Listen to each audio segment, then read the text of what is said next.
જય શ્રી કૃષ્ણ. જો અમે 3 જણ અહીંયા ચાલતા આવ્યા હતા, હેત, શૌર્ય અને સાવજ, અને બાઇક પર એ લોકોને ચોકમાં લઈ ગયા અને હું પાછળ વળું છું. જો આ બધો છે ને ગૌચર છે અને પેલી બાજુ જંગલની વંડી આવી જશે, એટલે માલધારીઓને સલામ કરવી પડે કે આવી રીતે આમાં ઢોર ચરાવવા આવે. મારી હિંમત ના થાય ગૌરી લક્ષ્મીને ગેટની બહાર કાઢવાની.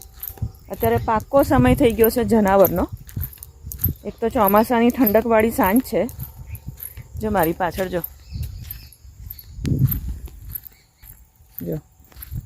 અત્યારે પાક્કો જનાવરનો નીકળવાનો ટાઈમ થઈ ગયો છે. અમે ચાલતા ચાલતા અડધે સુધી આવ્યા, ચાલવા નીકળ્યા હતા. હજી ક્યાંક ક્યાંક જો આવી રીતે કિચડ ને લાલ ચીકણી માટી.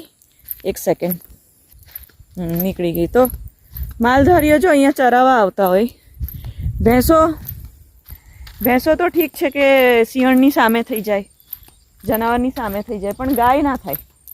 ગાયો ઘણી હોય છે, એકદમ નાની પાડી હોય છે, વાછડી હોય છે. અમુકમાં આવા એવું થયું છે ઉમેરો. તો કેટલી હિંમત કહેવાય. આપણું ઢોર આપણે આવી રીતે ચરાવવા જઈએ તો બહુ હિંમતની વાત કહેવાય. હજી તો ગીરના મધ્ય ગીરમાં તો જે નેસડાઓમાં બધા આવી રીતે જનાવરના એરિયામાં ઢોર લઈ જાય ચરાવવા, એ તો વધારે ગીચ હોય છે. આને ગીચ ના કહેવાય, આ તો ખાલી શાંત એરિયા છે. સંધ્યા થઈ છે ને એટલે બહુ શાંતિવાળું લાગે છે.